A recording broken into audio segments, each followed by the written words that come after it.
दिक्कत है। नहीं नहीं, ये साजिश करा है, ये मुझे पागल साबित करना चाहती है इसलिए यहाँ लाया है? तो सीधा सीधा पता चल रहा है नहीं नहीं कुछ नहीं है। तो ये सब पता चलेगा पूछते ही इनसाइट का। फिर आता है मिनी मेंटल, इस पे एग्जाम में एमसीक्यू आता है बहुत बार। तो mini mental status examination, MMSC बोलते हैं, फॉलिस्टीन टेस्ट बोलते हैं, 30 पॉइंट स्केल बोलते हैं। क्या नाम है इसके? 30 पॉइंट स्केल। फॉलिस्टीन, फॉलिस्टीन नाम के इंसान ने दिया इसलिए इसको फॉलिस्टीन बोलते हैं। इसके अलावा इसका जो स्कोरिंग है 24 से 30 नॉर्मल, यानी about 24 is considered as normal. Total 30 है, टोटल स्कोर कितना 30। और 18 से 23 होगा, 18 to 23 तो माइल्ड टू मॉडरेट इंपेयरमेंट कहलाएगा। और 0 से 17 है तो सीवियर कॉग्निटिव इंपेयरमेंट। और एमएमएससी से चेक क्या करते हैं? कॉग्निशन चेक करते हैं। क्या करते हैं? कॉग्निशन। कॉग्निटिव इंपेयरमेंट है या नहीं ये देखते हैं। तो ये स्कोर याद रखना है, पिछले में नॉर्थ सेट में क्वेश्चन आया था 20 देखे हैं कि एमएमएससी स्कोर 20 क्या स्कोरिंग होगी, माइल्ड मॉडरेट ये वाला। तो आपको याद रखना है। अलग अलग देखे तो पहले कंपोनेंट देख लेते हैं। कंपोनेंट इज ऑल आकार, याद रखना है। कंपोनेंट में भी एमसीक्यू आता है कि क्या क्या कंपोनेंट हो सकते हैं। तो क्या है भैया? ओला और ओला कार 2 है? कार 2 नहीं है क्या?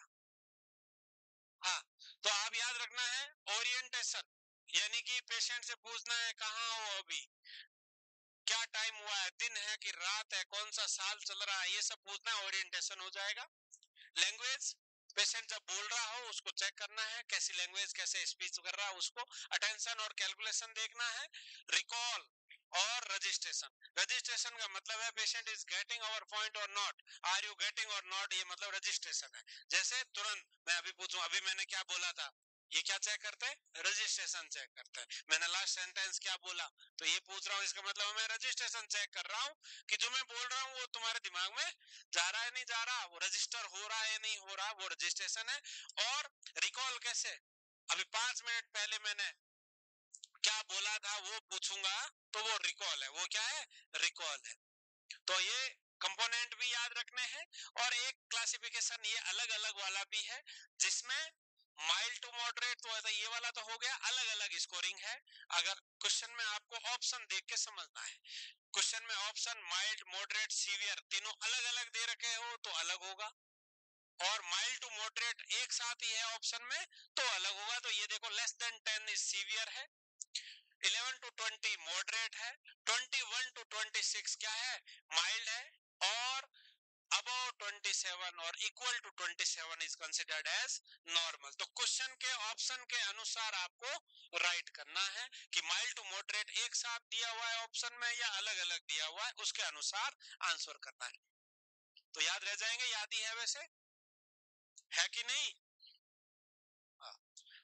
हिंदी मेंटल स्टेटस एग्जामिनेशन है जो मैरी गांगुली नाम के इंसान ने दिया। किसने दिया? Mary Ganguli. Hindi mental status examination, जो इलिटरेट पेशेंट हो या थोड़ा डिमेंशिया वाला पेशेंट हो, मेमोरी इश्यू हो, उसके लिए है, इजी लैंग्वेज में। ये लैंग्वेज पूरा एमएमएससी है इंग्लिश वाला, वो तो कंपोनेंट में देख लिया। कॉक टेस्ट क्या होता है? मिनी कॉक टेस्ट, ये भी कॉग्निटिव इंपेयरमेंट के लिए करते हैं।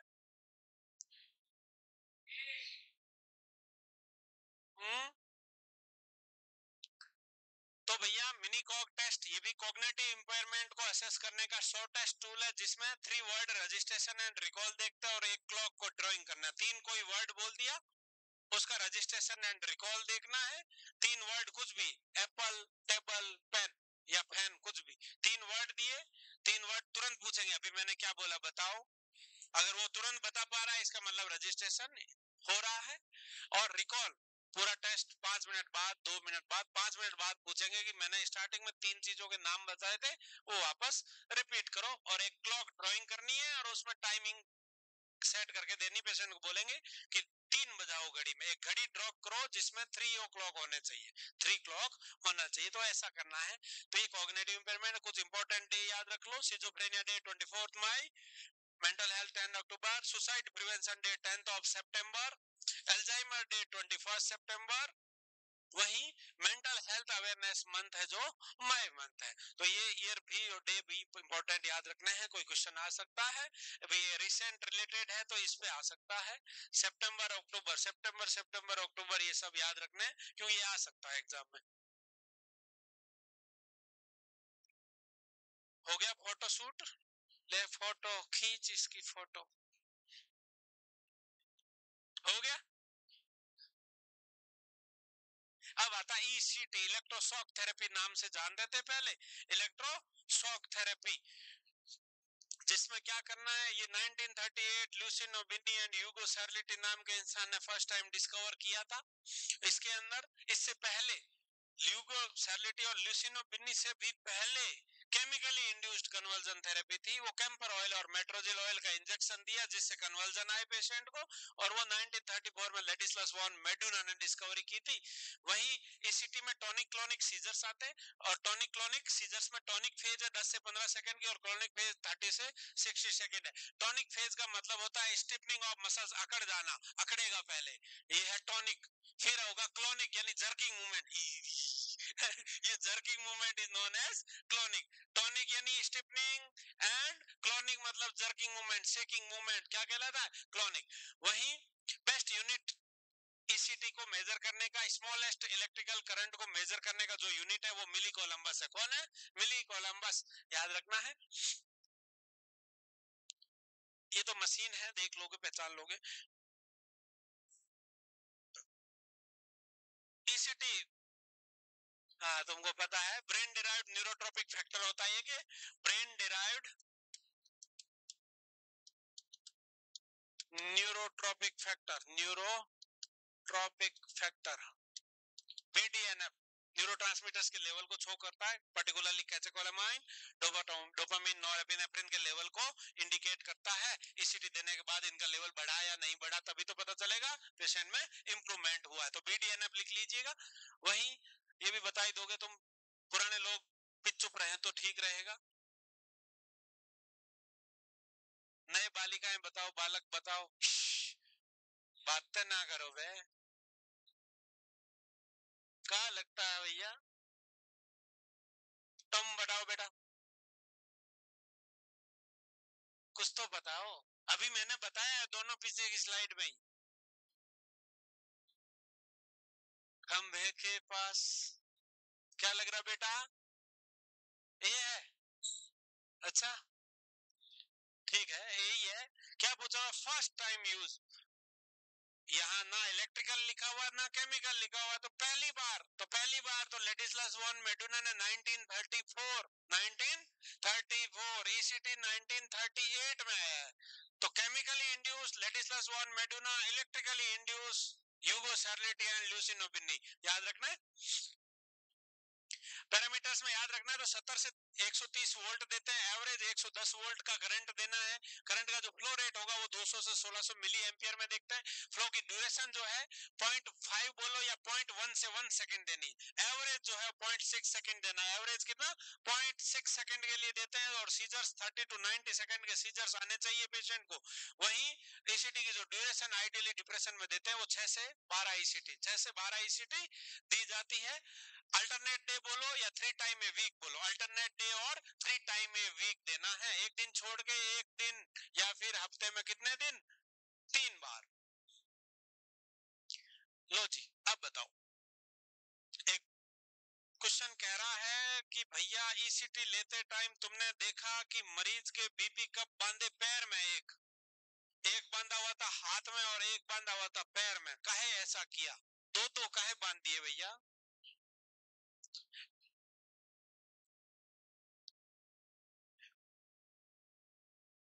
तुमसे पूछा, ईसीटी हो रही थी, स्टूडेंट आए हुए थे, उन्होंने देखा और तुमसे पूछा, दीदी दीदी ये 2 कप क्यों बांधे, तो बताओ दीदियों क्यों बांधे हैं। अरे एक से तो वाइटल बीपी लेंगे, ऊपर वाले हाथ वाले से तो लेंगे बीपी, और नीचे वाले से क्या करेंगे, सीजर्स देखेंगे। बीपी कब, मसल्स रिलैक्सेंट देने से पहले पैर में कब बांध देना है, थाई पे, काफ मसल्स पे या एंकल पे बांध दो, और इन्फ्लेट कर दो मसल्स रिलैक्सेंट देने से पहले। तो जब यहाँ से टाइट कप इन्फ्लेट होगा तो फुट में मसल्स रिलैक्सेंट का असर नहीं आएगा और मसल्स रिलैक्स नहीं होगी, और मसल्स रिलैक्स नहीं होगी तो हम इजीली सीजर्स मूवमेंट्स देख सकते हैं। अगर मसल्स रिलैक्सेंट दी होगी तो मसल स्टिफ नहीं होगी और जो सीजर्स में मूवमेंट होते हैं वो हम ऑब्जर्व नहीं कर पाएंगे। तो इसके लिए करना है, सीजर्स ऑब्जर्वेशन के लिए दो बीपी कप बांधते हैं, एक हाथ में एक पैर में। हाथ वाले से बीपी नापेंगे, पैर वाला इसलिए बांधते हैं ताकि हम सीजर्स मूवमेंट देख सके। ये तीन मेथड है। पहली मोस्ट रिलायबल, मोस्ट एक्यूरेट, वो है ईईजी, इलेक्ट्रोएन्सेफेलोग्राफी है, ब्रेन में वेव में पता चल जाएगा सीजर्स आ रहे हैं नहीं आ रहे, ब्रेन की पूरी एक्टिविटी मॉनिटर कर लेगा। दूसरा कॉमनली प्रैक्टिस्ड हॉस्पिटल में है जो बीपी कप मेथड है, और आई ब्लिंकिंग मेथड जो है लिस्ट रिलायबल है, जरूरी नहीं सीजर्स में ही हो। तो तीनों मेथड याद रख लेने का है। उसके अलावा टाइप्स में देखें, डायरेक्ट नाम से दिख रहा है डायरेक्ट है, डायरेक्ट मतलब विदाउट एनेस्थीसिया मसल रिलैक्सेंट है। अभी ये नए मेंटल हेल्थ केयर एक्ट के अकॉर्डिंग नहीं यूज करना है, क्योंकि उसमें पहला ही प्रोहिबिटेड पॉइंट में यही है कि ECT should not be given without anaesthesia और मसल्स रिलैक्सेंट। तो ये डायरेक्ट में यही हो रहा है कि ECT is given without anaesthesia और मसल्स रिलैक्सेंट। अब ये यूज नहीं करते, इसमें फ्रैक्चर और डिसलोकेशन के ज्यादा चांसेस होते हैं, अब इसका इस्तेमाल नहीं करते हैं, कंप्लीटली खत्म। इसके अलावा इनडायरेक्ट, जिसको हम मॉडिफाइड कहते हैं, और इसमें एनेस्थीसिया और मसल्स रिलैक्सेंट के साथ देते हैं, जिसमें फ्रैक्चर की चांसेस मिनिमाइज हो जाएंगे, मिनिमाइज हो जाएंगे। इसके अलावा जो इलेक्ट्रोड प्लेसमेंट है, या तो बाइलेटरल होंगे या यूनिलेटरल होंगे। बाइलेटरल का मतलब है हेड के दोनों साइड, हेड के दोनों साइड या तो बाई टेम्पोरल होंगे या बाई फ्रंटल होंगे, या तो बाई टेम्पोरल होंगे या बाई फ्रंटल होंगे। और यूनिलेटरल में एक ही साइड लगाया जाएगा, यूनिलेटरल में ब्रेन के हेड के एक ही साइड लगाया जाएगा। तो bilateral is most commonly electrode placement है, और दोनों साइड लगाते हैं। इसमें बाई फ्रंटल हो सकता है या बाई टेम्पोरल हो सकता है, कॉमनली यूज करते हैं, और जिसमें by temporal most commonly use करते हैं। अब इलेक्ट्रोड प्लेसमेंट में ये देख लो, बाई टेम्पोरल टेम्पोरल्स पे कैसे लगाना है, एक मेजरमेंट का तरीका है कि ये जो आंख का बाहर का पार्ट है इसको outer canthus of the eye बोलते हैं। क्या बोलते हैं इसको? Outer canthus of the eye. एक इमेजिनरी लाइन खींचनी है outer canthus of eye to the tragus of the ear, ये कान का छोटा टुचका, ये टर्गस ऑफ द ईयर कहलाता है। ये एक लाइन खींची, इस लाइन का मिड पॉइंट लेना है, ये लाइन खींच दी, इसका मिड पॉइंट लिया, और मिड पॉइंट से 2.5 से 4 सेंटीमीटर ऊपर, यानी कि एवरेज 3 सेंटीमीटर ऊपर एक इलेक्ट्रोड लगा दिया। सेम ऐसा ही दूसरी साइड करना है, यानी कि imaginary line outer canthus of the eye to the tragus of the ear, mid point से 3 सेंटीमीटर ऊपर एक इलेक्ट्रोड, सेम ऐसा ही दूसरी साइड, सेम ऐसा ही दूसरी साइड करेंगे। वहीं राइट यूनिलेटरल पोजीशन को हम डी इलिया पोजीशन बोलते हैं। ये क्वेश्चन आता है डी इलिया। डी इलिया क्या है? राइट यूनिलेटरल को ही दूसरा नाम है डी इलिया पोजीशन। इसमें क्या करना है, सेम ऐसा ही इमेजिनरी लाइन खींचनी है, इमेजिनरी लाइन वाइन सब खींच ली। सेम पहला इलेक्ट्रोड 3 सेंटीमीटर, दूसरा इलेक्ट्रोड वर्टेक्स पे, दूसरा इलेक्ट्रोड कहाँ? वर्टेक्स पे। Vertex is the highest point of the skull, सबसे ऊंचाई वाला पार्ट क्या कहलाता है? वर्टेक्स। फिर बाई फ्रंटल को हम लेटेमेंडिया कहते हैं। बाई फ्रंटल का दूसरा नाम क्या है? लेटेमेंडिया कहते हैं। और सीधा सीधा आउटर कैंथस से 5 सेंटीमीटर ऊपर, यहाँ चलो 5 सेंटीमीटर ऊपर दोनों तरफ लगा लो।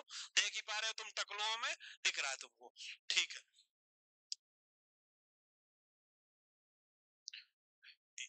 यूनिलेटरल सेम वही है, एक साइड लगाएंगे। डी इलिया पोजीशन बेस्ट पोजीशन कहलाती है, बट डी इलिया में लगाना कहाँ है, ये एमसीक्यू और बनता है। एक तो ये डी इलिया, दूसरा ये non dominant head side. Non dominant head side का मतलब क्या है कि अगर इंडिया में, वर्ल्ड में मोस्टली लोग राइट हैंडेड होते हैं, मोस्टली लोग राइट हैंडेड होते हैं, तो ऐसा माना जाता है कि जो इंसान जो हैंडेड होता है, मान लो मैं राइट हैंडेड, आप सब राइट हैंडेड, कोई कोई लेफ्ट हैंडेड होगा, जो राइट हैंडेड है उसका डोमिनेंट ब्रेन कौन सा है? अपोजिट साइड का ब्रेन डोमिनेंट होता है, यानी कि ज्यादा काम करता है। और जो लेफ्ट हैंडेड है उनका डोमिनेंट ब्रेन कौन सा है? राइट साइड का होगा। तो हमें इलेक्ट्रोड कहाँ लगाना है? Non dominant side. इसका मतलब right side in right handed person. कहाँ लगाना है electrode? Right side in right handed person. तो हमें इलेक्ट्रोड लगाने हैं right side in right handed person, handed person, right side in right handed person. तो याद रखना राइट हैंडेड पर्सन का ब्रेन डोमिनेंट जो होता है लेफ्ट साइड का होता है, लेफ्ट हैंडर का डोमिनेंट ब्रेन राइट साइड का होता है। बट इलेक्ट्रोड हमें नॉन डोमिनेंट ब्रेन साइड लगाना है, तो राइट यूनिलेटरल को ही डी इलिया बोलते हैं, तो इलेक्ट्रोड कहाँ लगेगा? राइट साइड में ही लगेगा। Indications: major depression with suicidal thought, absolute indication. Major depression with suicidal thoughts. Major depression का मतलब है severe depression, भयंकर उदास, हताश, निराश और रोज सू करके साइड में हो जाऊं, मरने के आइडियाज आ रहे हैं, प्लान बना रहा है, तो भैया तुरंत ईसीटी लगाना, तुरंत ईसीटी लगाना है। स्टूपर वाले में यानी कि कैटाटोनिक वाला, डिप्रेशन विद कैटाटोनिया या सिजोफ्रेनिया, कैटाटोनिक सिजोफ्रेनिया, ईसीटी बहुत इफेक्टिव देखने को मिलती है। इन्वोल्यूशनल मेलांकोलिया में भी ईसीटी इफेक्टिव रहती है। इन्वोल्यूशनल का मतलब है पर्टिकुलरली एज ग्रुप में पाया जाने वाला डिप्रेशन। और इन्वोल्यूशनल एज ग्रुप यानी मेनोपॉजल एज ग्रुप, जब मेनोपॉज हार्मोनल चेंजेस के कारण मूड में स्विंग्स आते हैं। कोई गिरा, कौन गिरा? इंसान है कि बोतल है? कुछ मिलाया हुआ है क्या बोतल में? कैसे नाच रही बार बार? तो बोला मारू है, ठीक है। कॉन्ट्राइंडिकेशन में एब्सोल्यूट कॉन्ट्राइंडिकेशन याद रखना है, इंक्रीज इंट्राक्रैनियल प्रेशर। आईसीपी बड़ा हो, आईसीपी हेड इंजरी में बढ़ सकता है, ट्यूमर में बढ़ सकता है, हाइड्रोसिफिलिस में बढ़ सकता है। आईसीपी अगर बढ़ा हुआ हो उस कंडीशन में नहीं देते, रिसेंट मायोकार्डियल इंफेक्शन में नहीं देते, आर्टिफिशियल पेसमेकर में भी अवॉइड करना है, रेटिनल डिटैचमेंट में अवॉइड करना है। प्रेगनेंसी में अवॉइड करना है पर कॉन्ट्राइंडिकेटेड नहीं है। अगर कोई मदर प्रेग्नेंट है और सीवियरली डिप्रेस्ड है और रोज उसको सुसाइडल आइडियाज आ रहे हैं कि बच्चे को मार दूं खुद मर जाऊं, बच्चे को मार दूं खुद मर जाऊं, तो जो मूवीज में आवाज आती है ना, माँ को बचाओ माँ को बचाओ, वैसे ही माँ को बचाना है, ईसीटी देना है। बच्चे की चिंता नहीं करना है, माँ जिंदा रहेगी तो बच्चा फिर हो सकता है। तो प्रेगनेंसी में अगर खतरा बहुत ज्यादा है, ड्रग्स इफेक्टिव नहीं आए, तो ईसीटी दे सकते हैं, कॉन्ट्रा इंडिकेटेड नहीं है, कॉन्ट्रा इंडिकेटेड नहीं है। मूवी में आवाज सुनी है ना आपने? डॉक्टर आके बताता है दोनों में से एक को बचाएंगे। फिर सीरियलों में होता है, मूवीज में कम, सीरियल्स में ज्यादा है। फिर वो हस्बैंड या सास ससुर जो भी बोलते हैं माँ को बचाओ, फिर वो इको होता है साउंड बार बार ऐसे, माँ को बचाओ माँ को बचाओ। साइड इफेक्ट्स देखें तो रेट्रोग्रेड एमनीसिया कॉमनली एसोसिएटेड रहता है ईसीटी के साथ। रेट्रोग्रेड एमनीसिया, ये क्वेश्चन आता है, रेट्रोग्रेड एमनीसिया वाला याद रखने का है, अपने आप सबसाइड हो जाता है, कुछ करने की जरूरत